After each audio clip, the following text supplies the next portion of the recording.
इस वीडियो में आप सभी का स्वागत है और कक्षा 9 की मैथमेटिक्स में आगे हम बढ़ रहे हैं। प्रश्न 1.1 चल रहा था, तो यहाँ पे हम तुल्य परिमेय संख्याओं के बारे में समझ लेते हैं। तुल्य परिमेय संख्याएं होती क्या हैं, तो परिभाषा देखते हैं कि वे परिमेय संख्या, ठीक है, दो या दो से अधिक परिमेय संख्याएं हो सकती हैं जिनके अंश तथा हर दोनों ही बराबर हों, यानी कि दो संख्याएं ऐसी हों जिनके अंश और हर बराबर हों, या फिर बराबर करने के लिए उन्हें वियोजित किया जा सकता हो, यानी काट के छोटा किया जा सकता हो, तुल्य परिमेय संख्या कहलाती हैं। जैसे ये दिखाई दे रहे हैं, ये तो तुल्य परिमेय संख्याएं हैं। तो ओके, चलते हैं। समझना है कि दो परिमेय संख्याओं के मध्य परिमेय संख्या ज्ञात करना। तो हम यहाँ पे देख पाते हैं कि परिमेय संख्या ज्ञात करने की बात की जा रही है। देखिए, दो प्रकार के सवाल आएंगे। जब एक परिमेय संख्या ज्ञात करनी हो तो क्या करना होता है, हमें संख्याओं को जोड़ करके उनका आधा कर देना होता है, परिमेय संख्या ज्ञात हो जाएगी। जैसे 3 और 4 के बीच में परिमेय संख्या ज्ञात करनी है तो कुछ करना नहीं है। 3 और 4 के बीच की परिमेय संख्या बराबर 3 + 4/2, यानी 3 4 7 हो गया, 7/2। यही होगी इनके बीच की परिमेय संख्या। आप इसे दशमलव बदल सकते हैं या फिर ऐसे भी छोड़ सकते हैं। यहाँ पे जो ऊपर दिया गया है उन सब चक्करों में पढ़ने की आवश्यकता नहीं है, बस आप इतना सा लिख सकते हैं, इतना ही पर्याप्त है। और यहाँ पे दूसरा प्रकार आ जाता है जब एक से अधिक परिमेय संख्या ज्ञात करनी हो। यहाँ पे जो तरीका होता है वो मैं आपको बाद में समझाऊंगा। पहले केवल एक परिमेय संख्या ज्ञात करने वाले प्रश्न जो है हम प्रश्नावली में देख लेते हैं। तो हम यहाँ पे देख पाते हैं कुछ प्रश्न हमारे पास है जहाँ पे हमें बीच की परिमेय संख्या ज्ञात करने की बात की जा रही है। हमारे पास प्रश्न संख्या 2 है जिसका हम पहला प्रश्न करने वाले हैं, जिसमें 8 और 9 दिया गया है प्रश्न के रूप में। हम यहाँ पे लिखेंगे 8 और, ठीक है, क्या लिखेंगे, 8 और 9 के बीच की परिमेय संख्या, ये लिखेंगे, बराबर लगाएंगे, 8 + 9 लिखेंगे, बटे 2 लिख देंगे, 8 9 हो जाता है 17, 17/2 लिख देंगे और ये हमारा आंसर हो जाएगा। ऑल राइट, ख़त्म। ये बात समझ में आ गई होगी। अब प्रश्न संख्या हम इसका 2 देखेंगे, जहाँ पे हमको 1/9 और 2/9 दिया गया है।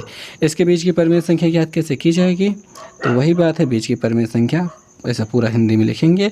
उसके बाद देखेंगे, इसको जोड़ेंगे कुछ इस प्रकार से, ये जुड़ेगा, ठीक है, ये जुड़ रहा है।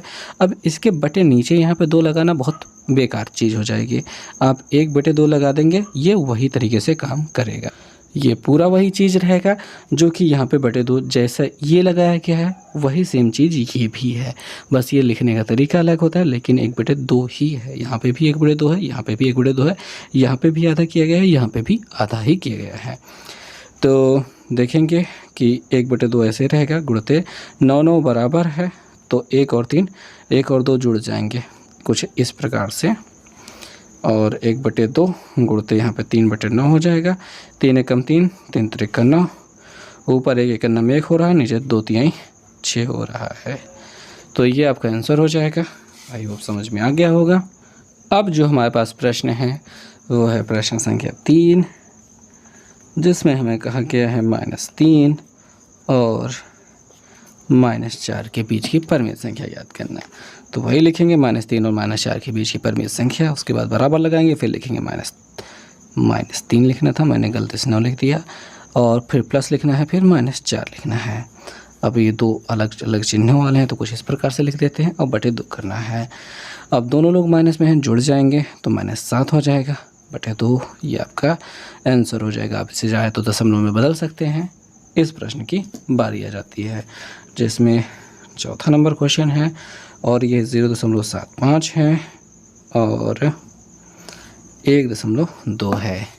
बीच की परिमेय संख्या कैसे ज्ञात करेंगे, 0.75 + 1.2/2, और इनका जोड़ना बहुत मुश्किल हो जाता है, कई लोगों के लिए तो बहुत मुश्किल होता है, ठीक है, पर मैं आपको बताता हूँ। देखिए, 0.75 है, इसमें 1.2 को जोड़ना है, तो दशमलव यहाँ नीचे लिखिए, इसके दशमलव के नीचे ये वाला दशमलव एकदम नीचे लिखेंगे, ये वाला 2 इधर लिख दिया, ये वाला 1 इधर लिख दिया, जो खाली जगह है वहाँ पे 0 भर दीजिए। ये हो जाएगा 5, 7 2 9 और ये 1। तो 1.95 बटे 2 और दशमलव में भी रहे बटे में भी रहे तो ये अच्छी बात नहीं होती है। या तो दशमलव हटा दीजिए या फिर दशमलव को मतलब ये बटे के निशान को हटा दीजिए, तो ज़्यादा बेहतर रहता है कि दशमलव हटा देते हैं। दशमलव हटाया, 2 अंक है तो 2 0 बढ़ा दिया, काटना शुरू करते हैं। 195 बटे 200, 5 से कट जाएगा, ये 5 3 15, 5 9 45 और ये 5 चौके 20, 0, ये 39 बटे 40। परफेक्ट आंसर मिल चुका है। आई होप समझ में आ गया होगा। तो ऑल राइट, ये चीज़ें हो चुकी हैं। आगे की जो है बीच में 2-3 परमेय संख्या मतलब ज़्यादा परमेय संख्या याद करने वाला हिसाब रहने वाला है, वो सब सीखेंगे हम अगले वीडियो में।